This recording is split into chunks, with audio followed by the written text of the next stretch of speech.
There's a question hanging over the AAA gaming industry right now, and whether you're a player or a creator, you probably felt it. Why do so many big budget games feel so similar? Not bad, not broken, but familiar in a way that drains the excitement out of discovery. The menus look the same, the progression systems feel interchangeable.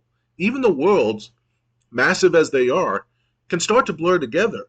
And that's what makes a statement like be creative 99% of the time from someone like Glen Schofield hit so hard because it cuts directly to the heart of what's been lost. This is the same developer who helped bring Dead Space to life, a game that didn't just succeed because of polish or budget, but because it committed to a vision. Everything in that game served immersion. The UI wasn't layered on top of the experience. It was part of the world. Health bars were integrated into the suit. Menus were holographic projections. Even the act of pausing didn't break the tension. These weren't safe decisions. They were creative risk, and they paid off because they made the game feel distinct. Now compare that to the modern AAA formula. You've got sprawling open worlds, which on paper should feel limitless, but are often structured around checklists.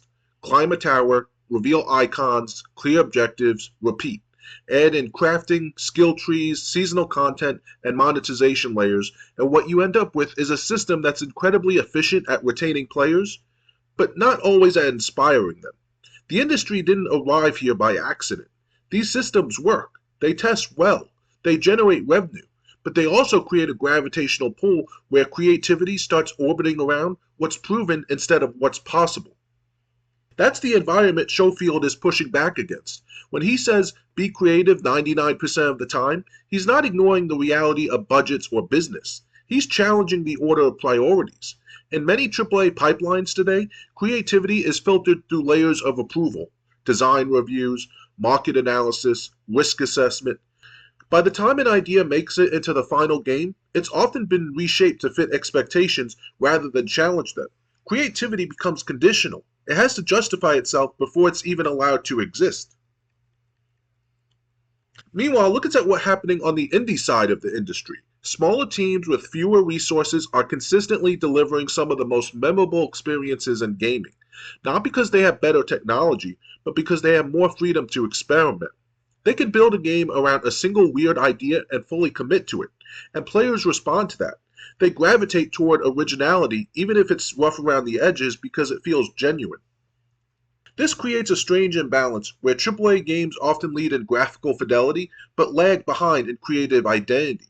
You can have the most realistic character models ever rendered, but if the experience they exist in feels predictable, that realism doesn't carry the game very far. On the flip side, a stylized indie game with a bold idea can leave a lasting impression even without cutting-edge visuals. That's the power of creativity leading the process instead of following it. So what would it actually look like if AAA studios embraced this 99% creativity mindset? It doesn't mean abandoning structure or ignoring data. It means creating an environment where ideas are explored before they're evaluated, where teams are encouraged to ask what if without immediately shutting it down because it doesn't fit a known template. It means allowing mechanics to exist because they're interesting, not just because they align with a monetization strategy or a retention curve. Think about the moments in gaming that really stick with you. They're almost never the result of playing it safe. They're the result of someone taking a chance, a mechanic that hadn't been done before, a storytelling approach that broke convention, a design choice that made you stop and think, I've never experienced this in a game before. Those moments are rare in today's AAA landscape, not because developers lack creativity, but because the system around them doesn't always reward it. And this is where the conversation gets more complicated. AAA games are more expensive than ever to produce. Teams are larger. Development cycles are larger. The financial stakes are massive. When you're investing hundreds of millions into a single project, the pressure to succeed can overshadow the desire to innovate. Risk becomes something to minimize rather than embrace. But here's the paradox. By avoiding creative risk, the industry may actually be increasing its long-term risk, because when everything starts to feel the same, players start to disengage. You can see it in the way audiences talk about games now. There's excitement, but there's also fatigue, a sense that you've played this before, even if the setting or story is different. That's not a content problem, it's a creativity problem. And it's exactly what Schofield's statement is addressing. Creativity isn't just about making something new, it's about making something that feels new. The encouraging part is that the solution isn't out of reach. The talent is already there. The technology is already there. What needs to shift is the mindset. If creativity becomes the default instead of the exception, you start to see a different kind of AAA game emerge. One that still has skill and polish, but also has identity. One that doesn't just follow trends, but sets them. Be creative 99% of the time.